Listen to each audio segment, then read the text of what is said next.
நூல் வெளியீட்டை தொடர்ந்து விருது பட்டயம் பாராட்டு நிகழ்வு இங்கே இருக்கிறது. கல்வி வள்ளல் முத்துக்குமாரசாமி அவர்கள் மேடையில் இருக்கிறார். மீனாட்சி சோமசுந்தரம் அவர்களும் இருக்கிறார்கள்.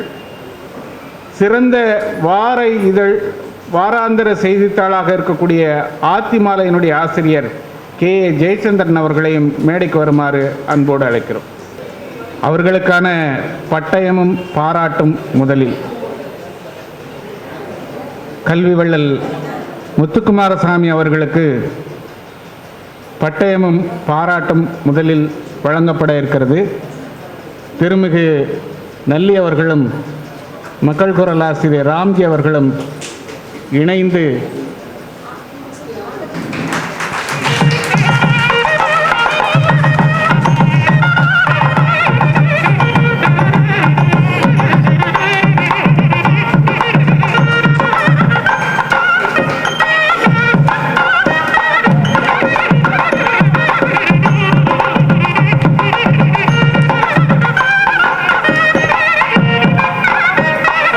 அடுத்ததாக திரு கே ஜெயச்சந்திரன் சிறந்த வாராந்திர செய்தித்தாள் ஆத்திமாலை அவரை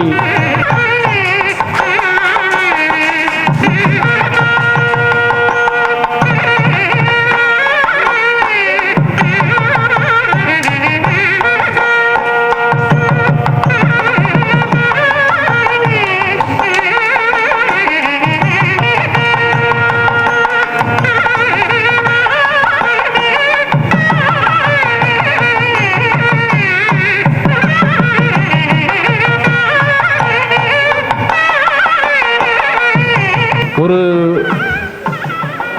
இதழ் நடத்துவது எத்தனை சிரமங்கிறது உங்களுக்கு தெரியும். மிகச்சிறந்த தரத்தோடு கூடிய சிறந்த தலையங்கங்களோடு கூடிய ஒரு வாராந்திர செய்தித்தாள் தான் ஆத்திமாலை. அடுத்ததாக மணிவாசகர் பதிப்பகத்தினுடைய உரிமையாளர் திரு சாமி மீனாட்சி சோமசுந்தரம் அவர்களுக்கு இப்போது பாராட்டு செய்யப்படுகிறது.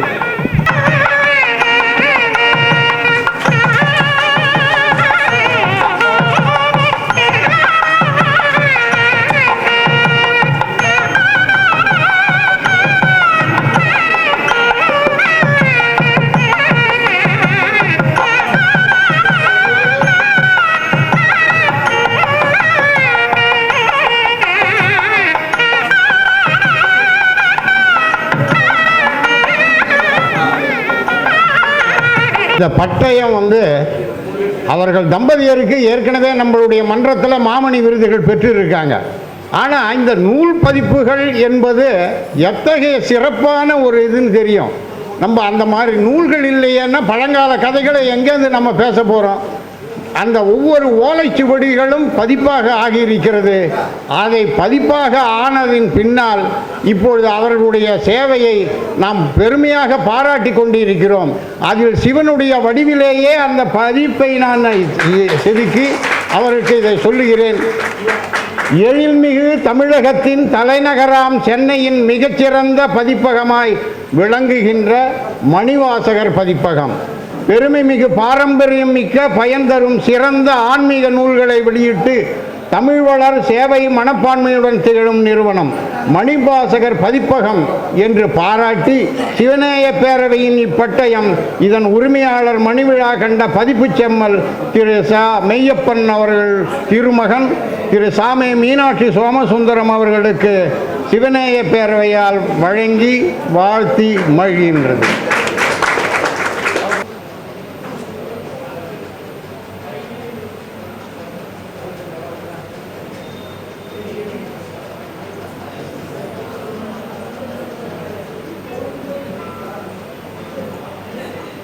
நூலாசிரியருடைய ஏற்புரை 5 நிமிடத்தில். எல்லாம் வல்ல எம்பெருமான் அருளாலே இன்றைய இந்த நூல் வெளியீடு இனிதே நடந்திருக்கிறது. நான் இதுவரை 80 நூல்கள் எழுதியிருக்கிறேன். அந்த 80இல் 30 நூல்கள் மணிவாசகர் பதிப்பகம் பதிப்பித்திருக்கிறார்கள். அப்படிப்பட்ட அந்த மணிவாசகர் பதிப்பகத்தை பாராட்ட வேண்டும் என்று எனக்கு எண்ணத்தில் உதிக்க வைத்தது ஈசன் எம்பெருமான். அதனால்தான் அவங்களுக்கு அந்த பட்டயத்தில் கூட நான் அந்த ஈசனுடைய உருவியே போட்டது. நானாக ஒன்றும் எடுத்துக்கல. இரண்டாவது, நான் வேலை செய்யும் காலத்திலிருந்தே என்னோடு மிகவும் நெருக்கமாக இருந்த திரு ஜெயச்சந்திரன் ஐயா அவர்கள், அந்த ஜெயச்சந்திரன் ஐயா அவர்கள் அந்த ஆத்திமாலை இன்று நேற்றல்ல, அதுவும் தொடர்ந்து வந்து கொண்டே இருக்கிறது. அதனுடைய ஆசிரியராக அவர் பெரும் கஷ்டத்திலே தான் அதை நடத்துகிறார்கள். முடியுமா, அடுத்த வாரம் வருமா, வராதா என்று. இதற்கு எங்கள் குடும்பத்திலே என்னுடைய துணைவியார், என்னுடைய மகன்கள், மருமகள் இத்தனை பேரும் சேர்ந்து என்னை எப்படி ஒட்டுமொத்தமாக காப்பாற்றி கொண்டிருக்கிறார்களோ அதே போலவே ஐயாவினுடைய குடும்பமும் அவருக்கு காப்பாற்றி கொண்டிருக்கிறது, பெண் மகன் என்ற அளவிலே. அப்படி அந்த நூல் வெளியிடும் போது வாரம் அந்த இதழை படித்தவர்களுக்கு தெரியும் ஆத்திமாலையின் அந்த அழகு எவ்வளவு எளிமையான இது. அவங்கள கேள்வி பதில்கள், இங்கே ஞான சூன்யத்தை இவர் துவக்கிற மாதிரியே அவர் சில நூல்களுக்கு கேள்வி பதில். எனக்கு முதல் எழுத்து மேலே ஆசைப்பட்டது தமிழ்வாணனுடைய அந்த கேள்வி பதில் கல்கண்டில் தான். அவர் எழுதுவார், அதில் ஒருத்தர் கேட்குறாரு, நான் நடிக்கலாமா அப்படின்னு கேட்டார். வெறும் உருளைக்கிழங்கு நடிக்கிறது, நீங்கள் நடித்தால் என்ன? இது தமிழ்வாணன் பதில். இப்படி அருமையான இது குமுதம் கல்கண்டு தான் அந்த நாளில் புஸ்தகம். அதற்கு முன்னே நம்மளுடைய டமாரம் பேர் கரெக்டாக வரல, இப்போ அவருடைய பிவி இதுக்கு டிங்டாங், இதெல்லாம் அந்த நாளில் நாங்கள் படிக்கிற காலத்திலேயே வாங்கி படித்த புஸ்தகங்கள். பரசுராம ஐயாவினுடைய பதிப்பகத்திலே பதித்த அந்த நூல்கள் இதெல்லாம் சின்ன இதுவாக நான் கவிதை எழுத வேண்டும் என்ற ஆவலை தூண்டுகிறது, எழுத்தை சொல்ல வேண்டும் என்று தூண்டுகிறது. எனக்கு 84 வயசுன்றது பாதி பேருக்கு தெரியும், மீதி பேருக்கு தெரியாது. ஆக என்னுடைய சக வயது என்னை விட ஒரு 8 மாதம் பெரியவர். அவர் கரங்களால் இங்கே எல்லா பணிகளும் நடத்தணும்னு எனக்கு ஆசை. என்னை விட வயதுக்கு மூத்தவர்கள் யார் வந்தாலும் அவர்களை வணங்க வேண்டியது. ஏன்னா இங்கே டிபார்ட்மெண்ட் ரெவென்யூ ஆனதுனால எந்த பெரியவங்க வந்தாலும் அவங்களுக்கு வணக்கம் சொல்லிட்டு தான் அடுத்த வேலையை ஆரம்பிக்கணும். அதனால் ஐயாவினுடைய அந்த திருக்கரத்தால் இந்த பணிகள் நான் அழைக்கும் போதெல்லாம் இங்கே எல்லாருக்கும் பரிசுகள் கொடுப்பதும் விருதுகள் கொடுப்பதும் புத்தகம் வெளியிடுவதும் எங்களுக்கு மகிழ்ச்சி. ஏற்கனவே குறிப்பிட்டது போல் இந்த செப்டம்பர் மாதத்தில் நான் வைக்கும் போதெல்லாம் அவர் இதுக்கு போயிடுறேன், சூரத்துக்கு போகணும், நான் பிஸ்னஸுக்கு போகிறேன், இந்த வாட்டி வர முடியல, அடுத்த வாட்டி வரேன்னுவார், அடுத்த வாட்டி வருவார். அதுதான் ஒரு சில நேரங்களில் ஒரு சில இது எங்களுக்கு தாமதமாக அது கிடைக்காத போயிடுது. இருந்தாலும் அவருடைய நினைவுகள் எங்கள் இல்லத்திலே இருக்கிற அத்தனை பேருக்கும் அவ்வளவு மகிழ்வு. இந்த நூலை நான் எதுக்கு நான் இந்த இடத்துல 2 நிமிஷத்தில் முடிக்கணும்னு சொல்லியிருக்காரு, அதனால் நான் 2 நிமிஷமே முடிக்கிறேன். இந்த சுந்தரகாண்டத்தை எழுத சொல்லி எனக்கு உத்தரவிட்டது சோமு ஐயா அவர்கள் தான். அங்கேருந்து அவரை சொல்லி இந்த சுந்தரகாண்டத்தை நான் எழுத வேண்டும் என்று சொன்ன உடனே ஈசனை எழுதுகின்ற என்னை சுந்தரகாண்டத்திற்குள்ளே கொண்டு போய் சேர்த்திருக்கிறாள் என்றால் அதற்கு காரணம் இருக்கும். எந்த பஜனை பாடினாலும் எந்த ஒரு நிகழ்ச்சி இருந்தாலும் சுந்தரகாண்டம் பாடி தான் முடிப்பாங்க. ஒருவேளை நீ போர் எழுதினது இந்த நூலோட முடிச்சிடுன்ற அளவில் இதை கொடுத்தாரா, இல்லை என்னுடைய ஆயுளினுடைய எண்ணத்தை எண்ணி இதை கொடுத்தாரான்னு எனக்கு தெரியாது. ஆனால் அதை மனம் பூர்வமாக அதில் லயித்தேன். ஒவ்வொரு வரிகள் அந்த சான்ஸ்கிரிட்லேருந்து நான் அதை மொழிபெயர்க்கிற மூல நூல் தான் அது.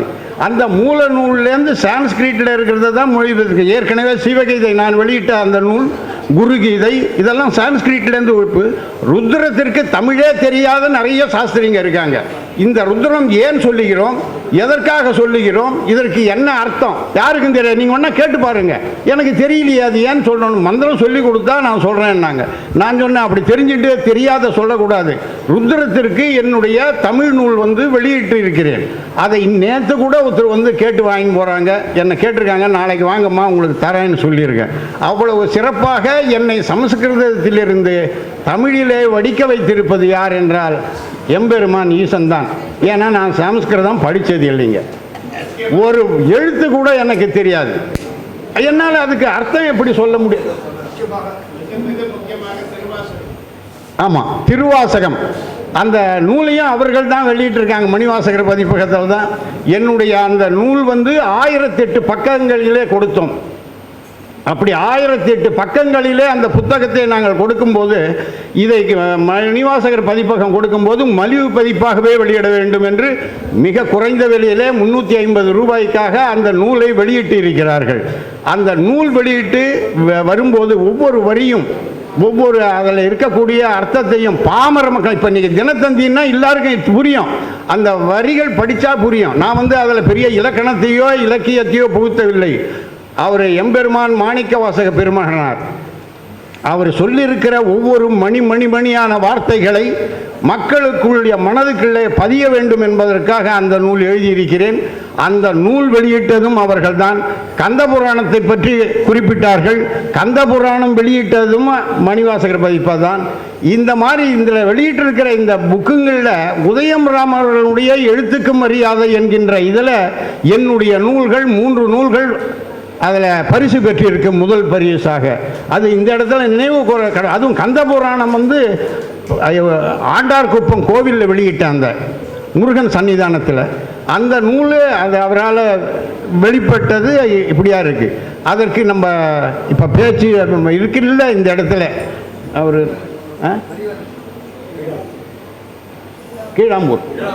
கீழாம்பூர் அவர்கள் அதை அது படிக்கிறாரு.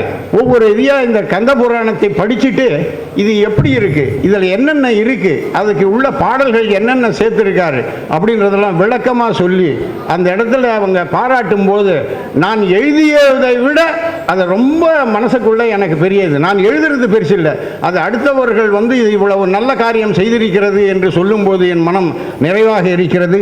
இந்த சிவசூடாமணி திரு ராம்ஜி அவர்கள் குறிப்பிட்டது போல ஒவ்வொரு மணியான அந்த வரிகளை காலை 5 மணிக்கு நான் உட்காருவேன் எழுந்து. எங்கள் வீட்டில் எங்கள் மருமக காப்பி கொடுத்துருவாங்க, அதுதான் முக்கியம். அதை குடிச்சிட்டு இந்த இதை எழுதினானா அதில் போட்டுருவேன். கைபேசியில் இது வந்துடும் அந்த பாடல்கள். எல்லாரும் படிச்சிருப்பாங்க. அதை எல்லாரும் சொல்லுவாங்க, நீங்கள் பாட்டுன்னு எழுதிடுறீங்க, நாங்களும் படிக்கிறோம், இது போயிடுமேன்னாங்க. இல்லை, போகக்கூடாது அப்படின்னு இந்த சிவசூடாமணியை அதற்காக தான் தயார் பண்ணியிருக்கேன். இந்த நூலில் நீங்கள் நான் போட்டிருந்த அத்தனை பாடல்களும் இருக்கும். நிச்சயமாக இதில் சித்தர் வழி தான் நான் கடைபிடித்திருக்கிறேன். இதில் மற்ற வழிகள் அதிகமாக இருக்காது. வேணுமென்றால் பாட்டு பாடுவதற்கு வேணால் இதை பயன்படுத்தி கொள்ளலாம். அந்த மாதிரியான இந்த நூல் இன்றைக்கு வெளியாகி இருக்கிறது நல்லியார் திருக்கரங்களால். அவருக்கு என்னுடைய மகிழ்ச்சியான இதை சொல்லிக் கொள்கிறேன். மாணவர்களுக்கான கல்வி உதவித்தொகை வழங்குகிற நேரம்.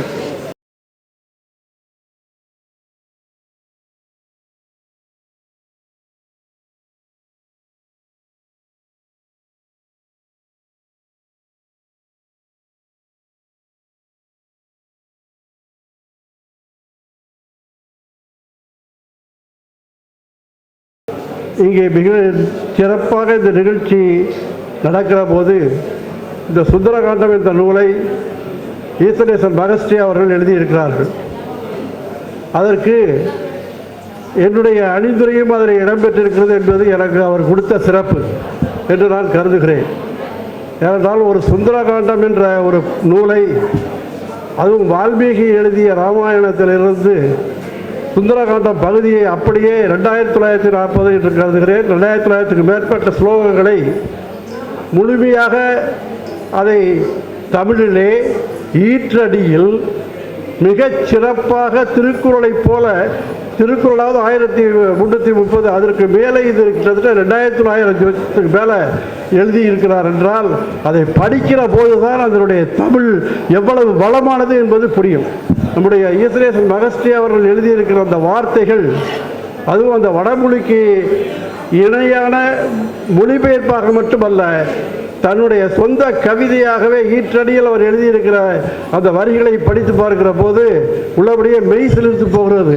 மரியாதைக்குரிய நம்முடைய உதயம் ராம் அவர்கள் குறிப்பிட்டதைப் போல அவருக்கு இந்த ஆற்றல் எங்கே இருந்து வருகிறது, எங்கே இருந்து ஊற்றெடுக்கிறது என்று எண்ணி பார்க்கிற போது உள்ளபடியே தனி மனிதனால், ஒரு சராசரி மனிதனால் அல்லது ஒரு கவிஞனால் கூட இவ்வளவு அழகான சொற்றொடர்களை போட்டு ஒரு கவிதையை எழுதுவதற்கு முடியாது என்று சொல்லக்கூடிய நிலையிலே அவர் எழுதியிருக்கிறார் என்றால் அவர் ஈசனுடைய அருள் பெற்றவர் தான் என்பதை இங்கே நான் குறிப்பிட விரும்புகிறேன். அந்த அளவிற்கு அந்த புத்தகத்தை உள்ளபடி நீங்கள் படித்து பாருங்கள். நான் ஒரு 10 கவிதை என்று கருதுகிறேன். அதை அவரிடமே தொலைபேசியிலே என்னுடைய பாணிகளை படித்து அவருக்கு சொன்னபோது அவருக்கே மெய்சில் இருந்தது. எழுதியவருக்கே மெய்சில் இருக்கிற அளவுக்கு அவருடைய வார்த்தைகள் இருக்கிறது என்றால் அதனுடைய அந்த சொற்றொடர்கள், வார்த்தைகள், வளங்கள், தமிழுடைய ஆற்றல், அதை படிக்கிற போது ஏற்படுகிற உணர்வு, இதையெல்லாம் பார்க்கிற போது மெய்சிலிர்த்து போகிறது. இன்றைய நிகழ்ச்சியினுடைய மிக முக்கியமான அங்கமாக பக்தி சொற்பொழிவு நிகழ்த்துவதற்காக கைலை மணி ருத்ராட்சம் நடராஜன் அவர்கள், நம்முடைய சிவநேய பேரவனுடைய கௌரவ தலைவர்,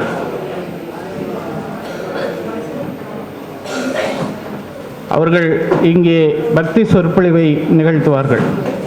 4 வகை பக்தின்னா என்னென்னா எல்லாருக்கும் தெரிந்ததுன்னு சொல்லிட்டேன். ஒன்று அம்மா, மாத்ரு பக்தி. இரண்டாவது மாத்ருவின் மூலமாக அறிமுகப்படுத்தப்படும் பிதாவின் பக்தி. இதை நல்ல அழுத்தமாக சொல்லணுமானா, ஒரு குழந்தை தன்னுடைய அம்மா அப்படி நடந்து போகும் பொழுது அந்த புடவையிலேருந்து வர காற்று, அந்த புடவை அப்படி அடையும் போது காற்று, அந்த காற்றுலேருந்து அது அம்மானு புரிஞ்சுட்டு புடவையை பிடிச்சிடுமா அப்படின்னு சொல்லுவாள். உங்கள் வயசாக உங்கள் பெண்களுக்கெல்லாம் தெரிஞ்சிருக்குன்னு நினைக்கிறேன். சொல்கிறது உண்மையா பொய்யா தவறா சொல்லுவோம். ஒரு குழந்தை தன்னுடைய தாயை யாரும் சொல்லி கண்டுபிடிப்பதில்லை. சரியா? சரியா? ஆனால் ஒரு குழந்தை தன்னுடைய தந்தையை தாயின் வற்புறுத்தலின் பேரிலும், தாய் சொல்லி காட்டுவதின் பேரிலும், தாய் அறிமுகப்படுத்த சொல்கிற அப்பாவை டாட்டா சொல்லு, அப்பாட்ட கொண்டு போய் இதை கொடு, அப்பாட்ட போய் வாங்கிக்கோ, அப்பா வர அப்பா அப்பா அப்பா அப்பா என்று அறிவுறுத்தப்பட்டே குழந்தை தன்னுடைய தகப்பனை உணர்கிறது. இதுவும் சரியா தவறா? ஆனந்தி சொன்னால் போகிறவனுக்கு என்ன, இங்கே வந்து நம்பர் 1 ஆனந்தி. நான் மனதால் வாழ்த்தக்கூடிய ஒரு மாபெரும் பேச்சாளர் ஆனந்தி. அதை உருவாக்கினவர் தகப்பனார். அதனால தான் கேட்குறேன், தகப்பனாரையும் பக்கத்தில் வச்சுன்னு தான் கேட்குறேன். தாயாரை ஒரு குழந்தை தானாக புரிந்து கொள்கிறது, தெரிந்து கொள்கிறது, யாரும் அறிவுறுத்தாமல், சொல்லாமல், கொள்ளாமல். ஆனால் தகப்பனாரை தன் தாயார் மூலமாகத்தான் குழந்தை உணர்கிறது. இந்த தாய் கொஞ்சம் தகப்பனிடம் சென்ற குழந்தை தகப்பன் சென்ற பொழுது தகப்பன் மூலமாகத்தான் குருவிடம் செல்கிறார். புரிகிறீர்களா? எந்த தாயும் இப்போ நார்மலாக பேசணும். பள்ளிக்கூடத்தில் கொண்டு சேர்க்கணும் குழந்தைகளை, யார் சேர்க்கறது? அம்மாவா அப்பாவா? அந்த காலத்தில் குருகுலத்தில் கொண்டு சேர்ப்பா. யார் சேர்த்தா? அப்போ தான் மகாராஜாவே தன்னுடைய இளவரசரை சபரிமலையில் ஐயப்பனே ராஜசேகர பாண்டியன் வந்து நேர குருநாதர்கிட்ட போய் அவர் தான் கொண்டு போய் குருகுலத்தில் விட்டார்னு ஐயப்பனுடைய சரித்திரம் வருது. அங்கே அம்மா போகலை. இந்த மாதிரி நிறைய எங்கே போனாலும் இது பண்ணாலும் அந்த லிங்க்கு பாருங்கள், ரிலே ரேஸ் மாதிரி. குச்சியை தூக்கிட்டு ஓடிட்டே இருப்பான். அந்த குச்சியை கொண்டு அவன்கிட்ட கொடுத்துருவான். இவன் பேச்சாமன்னு ஓடுவான், அவன் எடுத்துன்னு ஓடுவான். அதுக்கப்புறம் இன்னும் 3வது ஆள்கிட்ட கொடுத்துருவான், அவன் ஓடுவான். 4வது ஆள் தான் சக்ஸஸ்ம்பான். அங்கே 4வது ஆள் தான் தெய்வம், மாதா பிதா குரு தெய்வம். இதுதான் பக்தி. 4 வகையான பக்தி எடுத்துக்கலாம். அறிவுறுத்தலாக நமக்கு அமைந்திருந்தது. முதல் 4ஐ நாம் புரிந்து கொள்ள வேண்டும், தெரிந்து கொள்ள வேண்டும், உணர்ந்து கொள்ள வேண்டும், அனுபவிக்க வேண்டும். பின்னல்தான் அறிவுறுத்தலுக்கு வர வேண்டும். அவரானாலும் சரி, ஈசனேசனானாலும் சரி, சொல்லருவி ஆனாலும் சரி, இவர்களெல்லாம் முதல் 5 பாகத்தை கடந்தவர்கள். அத்தகு பெருமக்களுடைய உரையை கேட்டதற்கு நன்றி சொல்லி அவர்களுக்கு திரு முத்து சீனிவாசன் அவர்களுக்கு ருத்ராட்சம் நடராஜன் அவர்கள் சால்வை அணிவிப்பார்.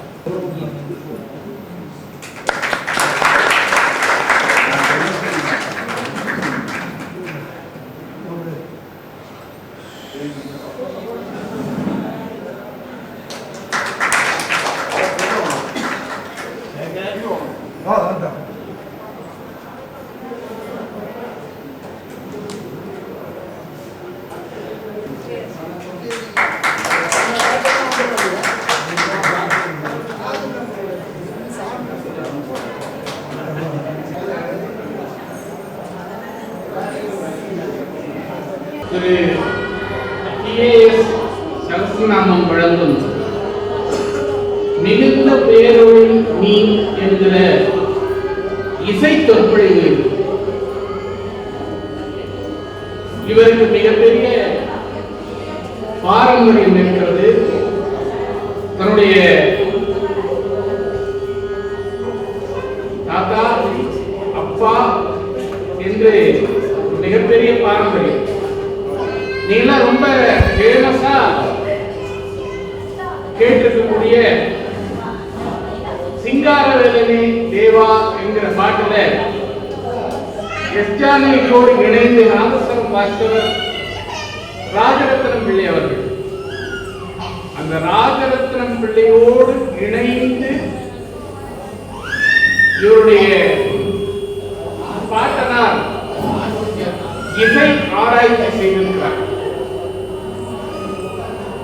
இவரை பற்றிய மற்ற குறிப்புகளை அவ்வப்போது இந்த நிகழ்ச்சியினுடைய இடையிலே சொல்வதற்கு என்னை அனுமதித்து இந்த நிகழ்வை நாம் இங்கு தொடங்குகிறோம். காலத்தின் நேரம் கருதி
விடமுண்டகண்டன் மிக நல்ல வீணை தடவி மாசரு திங்கள் கங்கை முடிமேலணிந்தன் உளமே புகுந்த அதனால் திரு பெரியண்ணன் அவர்கள் தமிழ் எழுத்தாளர் சங்கத்தினுடைய தேசிய தலைவர், சாரணத்தினுடைய தலைவர்,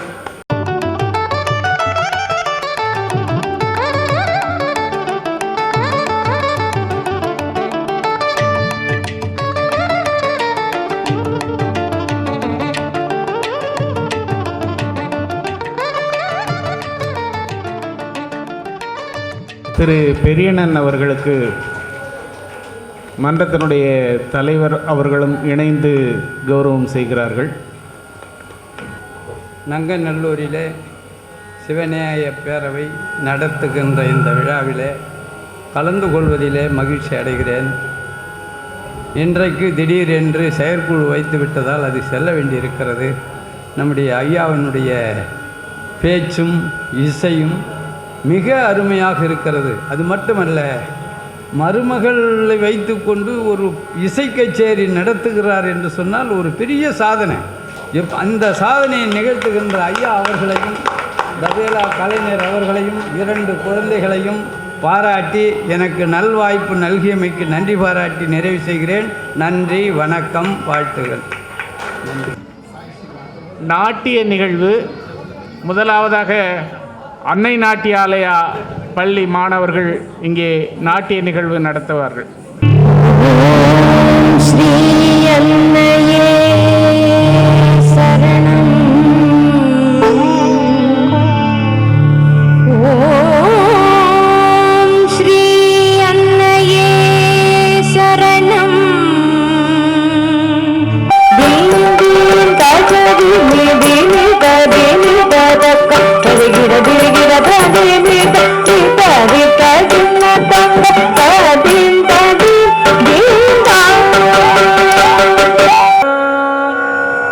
अंबोधर श्यामल कुंतलायै कटि प्रभाताम्र जटाधराय करुणाकरणे नटराजा नीलकण्ठने करुणाकरणे नटराजा नीलकण्ठने पंचाक्षरम् इदं पुण्यं यः पठेत् शिवसन्निधौ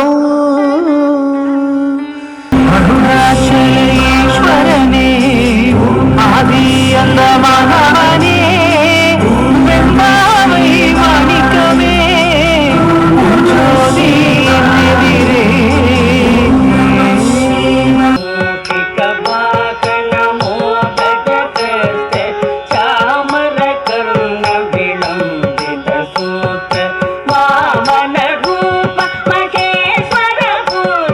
கார்த்திகேயன்.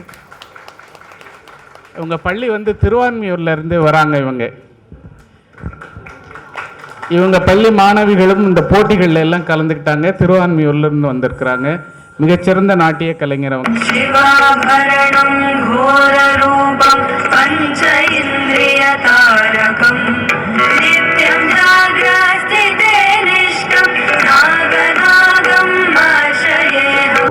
श्रीचक्रराजसिंहासनेश्वरी श्रीललिताम्बिकये भुवनेश्वरी நீரு பூத்த நெருப்பே சிவன் நெற்றி தந்த படைப்பே திருநீரு பூத்த நெருப்பே சிவன் நெற்றி தந்த படைப்பே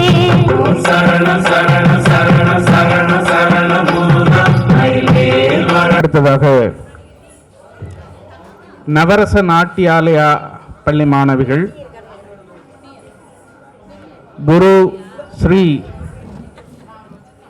நடன திலகமாமணி நந்தகோபால் அவர்கள். இது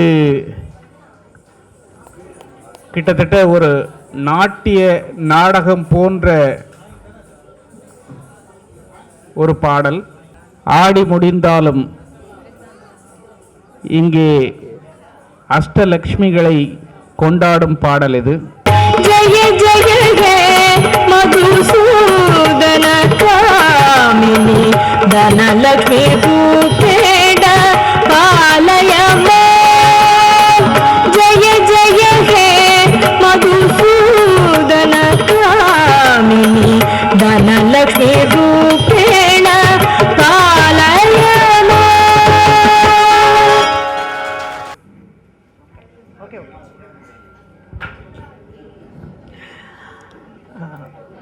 दन्ताय वक्रतुण्डाय गौरीतनयाय धीमहि गजेशानाय बालचन्द्राय श्रीगणेशाय धीमहि.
சமூகம் உயிர்ப்போடு இருக்குது.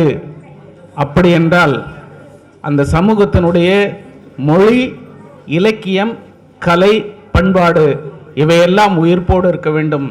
அப்படிப்பட்ட செயலை செய்து கொண்டிருக்கக்கூடிய இந்த நாட்டிய மணிகளை எல்லாம் நாம் மனமாற பாராட்ட வேண்டும்.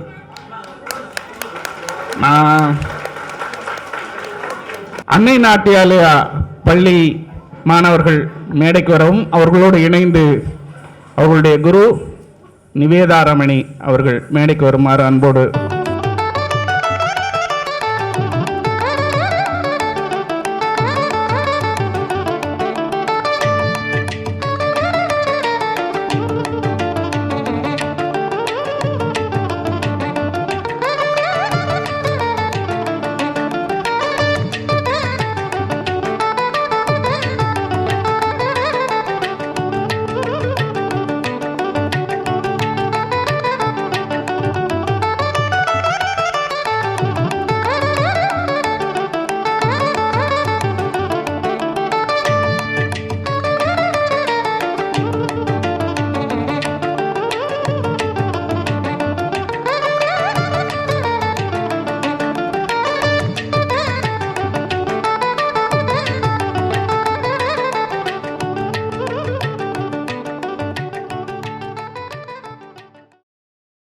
டிகேஎஸ் கலைவாணன் அவர்கள் இந்த நிகழ்வை வாழ்த்தி பேசுவார்கள்.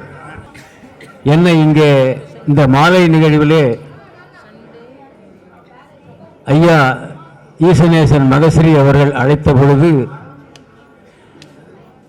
நான் ஏதோ ஒரு சிறு பிள்ளைகளுக்கு ஏதோ பரிசு வழங்க கூப்பிடுகிறார்கள் என்றுதான் எண்ணினேன். ஆனால் இப்படி ஒரு அற்புதமான ஒரு நடன நிகழ்வு இங்கு நிகழும் என்று நான் நினைக்கவில்லை.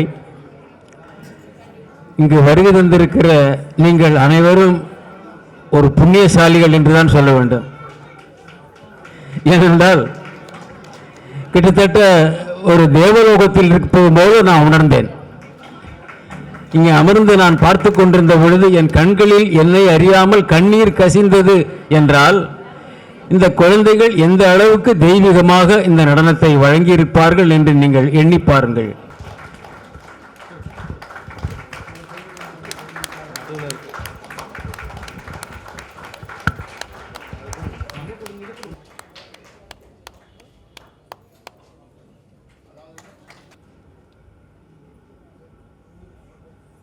இவர் ஐயா பேசும்போது கலையை பற்றி பேசினார்.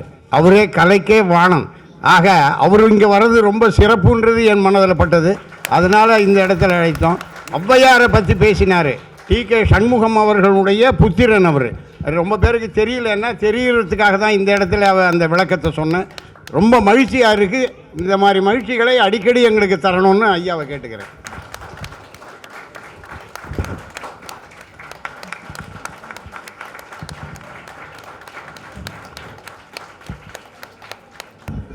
திரு பொதிகை விஜயகிருஷ்ணன் அவர்களை மேடைக்கு வருமாறு அன்போடு அழைக்கிறோம். இவரை நீங்கள் பொதிகை தொலைக்காட்சியிலேயும் வேறு சில தொலைக்காட்சி நிகழ்ச்சிகளில் பார்த்துக்கலாம். செய்தி வாசிப்பாளர், கவிஞர், இறை தொண்டு செய்பவர், நடன போட்டிகள் நடுவராக இருந்த செல்வி யோகினிக்கு சொற்சுடர் மாமணி ஆனந்தி ஸ்ரீராமன் அவர்கள் கௌரவம் செய்கிறார்கள்.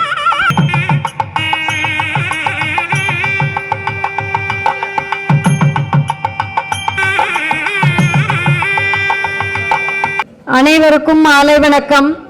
சிவநேய பேரவை நடத்திய போட்டிகளிலே கலந்து கொண்டு பரிசு பெற்ற மாணவ மாணவிகள் அனைவரும் இங்கு வந்திருக்கிறீர்கள். இப்பொழுது நான் ஒவ்வொரு போட்டியின் பெயரையும் சொல்லி பரிசு வாங்கியவரின் பெயரையும் அழைக்கின்றேன். ஒவ்வொருவராக வரிசையாக வந்து பரிசு பெற்றுக்கொள்ளுமாறு கேட்டுக்கொள்கின்றேன்.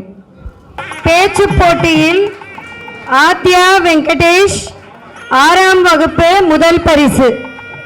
பேச்சு போட்டியில் 2வது பரிசு 6ஆம் வகுப்பு லக்ஷிதா பி.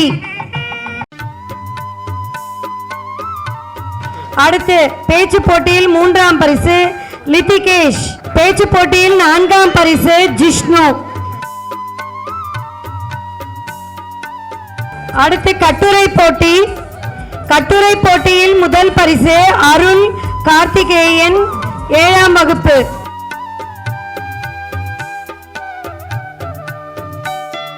கட்டுரை போட்டியில் 2ஆம் பரிசு ஸ்ரீஷா 8ஆம் வகுப்பு. 3வது பரிசு கீர்த்தனா.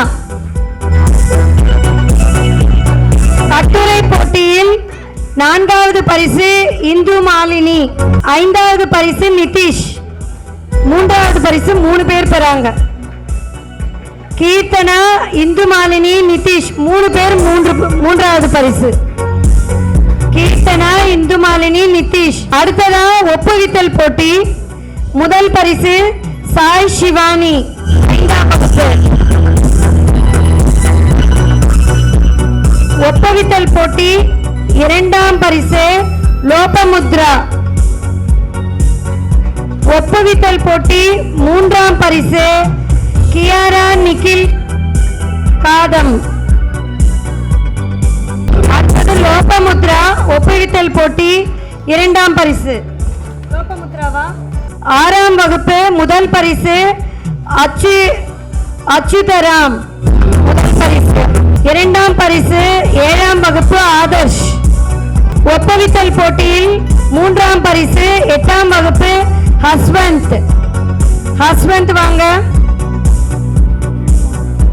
அடுத்து 3ஆம் பரிசு ஒப்புவித்தல் போட்டியில் 8ஆம் வகுப்பு பிரதீஷ். நீங்களும் வாங்க. போட்டி 9ஆம் வகுப்பில் முதல் பரிசு பிருந்தா. ஒப்புவித்தல் போட்டி முதல் பரிசு பிருந்தா. ஒப்புவித்தல் போட்டி 2ஆம் பரிசு சாதனா. ஒப்புவித்தல் போட்டியில் 3ஆம் பரிசு மீனலோச்சனி கலைமகள் வித்யாலயா.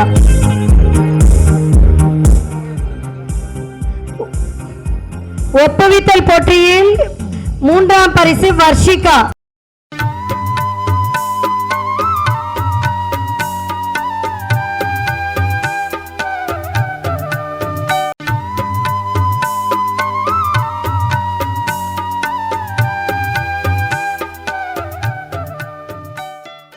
இப்ப ஒப்புவித்தல் போட்டியில் முதல் பரிசு 11ஆம் வகுப்பு பிருந்தா. எம் பிருந்தா கலைமகள் வித்யாலயா. அடுத்து ஒப்புவித்தல் போட்டி 2ஆம் பரிசு 11ஆம் வகுப்பு நந்தினி. நந்தினியா சரி. ஒப்புவித்தல் போட்டி 3வது பரிசு 11ஆம் வகுப்பு பிரீத்திகா பீட்டா மெட்ரிகுலேஷன். அடுத்து கர்நாடக இசையில் முதல் பரிசு அந்தரா 7ஆம் வகுப்பு. கர்நாடிக் மியூசிக் முதல் பரிசு அந்தரா. கர்நாடிக் மியூசிக் 2ஆம் பரிசு ஆத்யா வெங்கடேஷ் 7ஆம் வகுப்பு. கர்நாடிக் மியூசிக் 3ஆம் பரிசு 7ஆம் வகுப்பு அச்சுதராம். கர்நாடிக் மியூசிக் 9ஆம் வகுப்பு முதல் பரிசு ஜெயலட்சுமி. 3வது பரிசு 9ஆம் வகுப்பு வி வர்ஷினி. பக்தி இசை சுற்றுல பரிசு வாங்கினவங்க தயாரா இருங்க. பக்தி இசையில் முதல் பரிசு தன்ஷிகா. பக்தி சுற்றுல 2வது பரிசு பிரணவ் பி 2ஆம் வகுப்பு சாய்ராம் வித்யாலயா.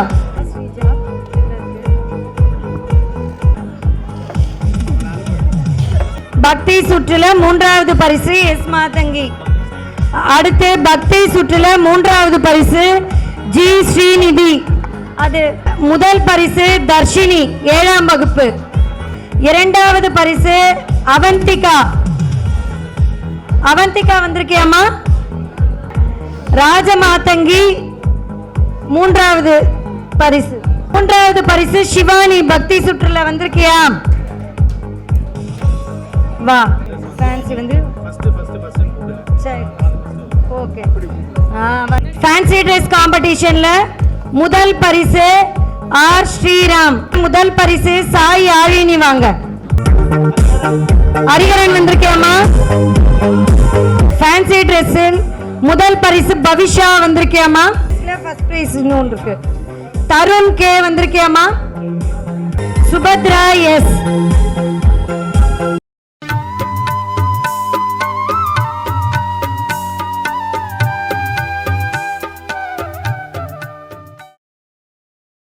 ஃபேன்சி ட்ரெஸ்ல இரண்டாவது பரிசு தனலட்சுமி. ஃபேன்சி ட்ரெஸ்ல இரண்டாவது பரிசு அகிலேஷ். அடுத்து ஃபேன்சி ட்ரெஸ் காம்படிஷன்ல மூன்றாவது பரிசு என் காவ்யா. அடுத்து ஃபேன்சி ட்ரெஸ் காம்படிஷன்ல மூன்றாவது பரிசு ருத்ரா பி. ஃபேன்சி ட்ரெஸ் காம்படிஷன்ல மூன்றாவது பரிசு அபிநயா வந்திருக்கியாமா? அடுத்து ஃபேன்சி ட்ரெஸ் காம்படிஷன்ல பிரினிகா எஸ்.ஏ. பிரினிகா.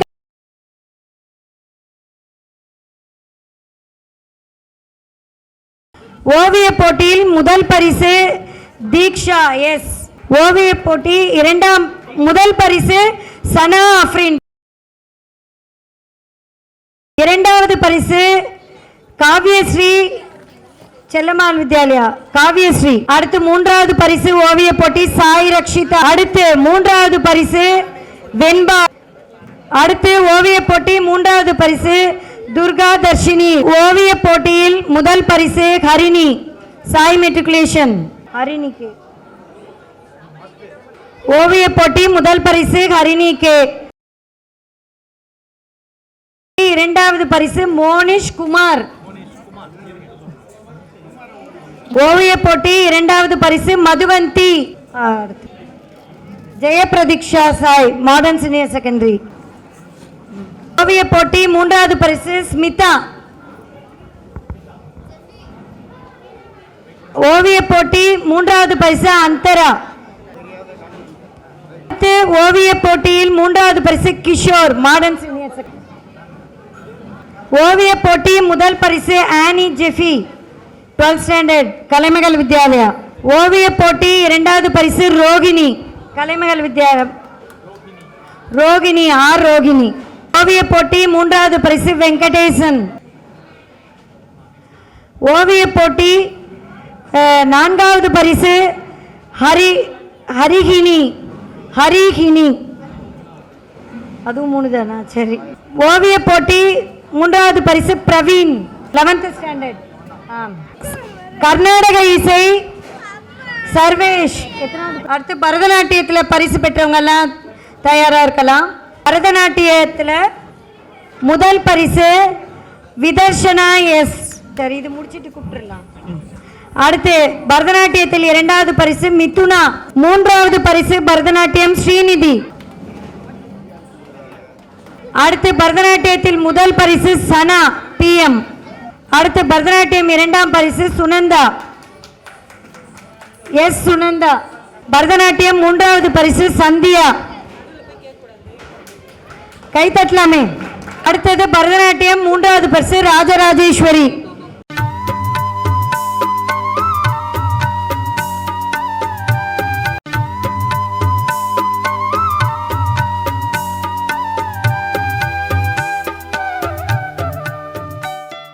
ஈசனேசன் மகஸ்ரீ ஐயா வந்து சிவநேய பேரவையினுடைய 13வது ஆண்டு விழா 13 ஆண்டுகளாக நடத்துகிறார். அப்படின்னா அவர் தன்னுடைய சிறு வயதிலிருந்து எப்படிப்பட்ட ஒரு தவம், அந்த தவத்தின் பயனாகத்தான் நடத்துகிறார். நீங்கள் மனசில் எண்ணி பாருங்கள், எத்தனை பேர் இந்த மாதிரியான பொது காரியங்களில் ஈடுபட்டு பிள்ளைகளை என்கரேஜ் பண்ணணும் அப்படின்ட்டு வராங்க. இப்போல்லாம் ரொம்ப குறைவு தான். ஆனால் அந்த திவ்ய தம்பதிகள் 2 பேரும் இந்த அளவுக்கு பொது விஷயங்களில், நம்ம பஞ்சபூதங்கள்னு சொல்லுவாங்க, இங்கே வந்து பஞ்சபூதங்களாக அவங்க வந்து கலை, இலக்கியம், கவியரங்கம், சொற்பொழிவு, தொண்டுன்னு அத்தனை விஷயங்களையும் எடுத்து பண்ணுறாங்க. அப்படின்னா அவர்களுக்காக இந்த திவ்ய தம்பதியர் ஈசனேசன் மகஸ்ரீ சியாமளா அம்மா 2 பேருடைய நீண்ட நாள் ஆரோக்கியமாக உடல் நலம், நீளாயுள், நிறை செல்வம், மெய்ஞானம், மனமகிழ்ச்சி பெற்று வாழ வேண்டும் என்று பல்லாண்டு பல்லாண்டு பல்லாயிரத்தாண்டு பல கோடி 100,000 மல்லாண்ட தெந்தோள் மணிவண்ணா உன் சேவடி செவ்வி திரிக்காப்பு அப்படின்ட்டு 2 பேரையும் நாம் வாழ்த்துகிறோம். கண்டிப்பாக. அதாவது அவருடைய மனசு மிகப்பெரிய கோவில். தயவுசெய்து நீங்கள் ஈசனேசன் மகஸ்ரீ ஐயாவையும் சியாமளா அம்மாவையும் நம்ம சேவிச்சா 63 நாயன்மார்களையும் சேவித்த புண்ணியம், 108 திவ்ய தேசங்களையும் சேவித்த புண்ணியம். ரொம்ப அழகாக சொல்லுவார் திருமூலர், உள்ளம் பெருங்கோவில் ஊனுடம்பு ஆலயம், வள்ளர் பிரானுக்கே வாய் கோபுர வாசல், தெள்ளத் தெளிந்தார்க்கு ஜீவன் சிவலிங்கம், கள்ள புலனைந்தும் காணா மணி விளக்கே அப்படின்னு சொல்கிற மாதிரி ஐயாவினுடைய உள்ளம் வந்து மிகப்பெரிய கோவில், மிகப்பெரிய ஆலயம். நான் பல ஆண்டுகளாக அவரை பார்த்து கொண்டிருக்கின்றேன். என்னை முதல்ல அதிசய மனிதராக அவர் வந்து எங்கள் கிராமத்துக்கு வந்திருந்தார். நாங்கள் வந்து பெருமாள் கோவில் ஏற்கனவே கட்டி புனரமைப்பு பண்ணிட்டோம். இப்போ அடுத்த சிவன் கோயில் ப்ராஜெக்ட் வர்றதுக்கான முதல் காரணமே ஐயாவுடைய அருளாசி தான். இவர் என்னைக்கு அங்கே வந்தாரோ அன்னிலேருந்து அந்த ப்ராஜெக்ட் மூவ் ஆகுது.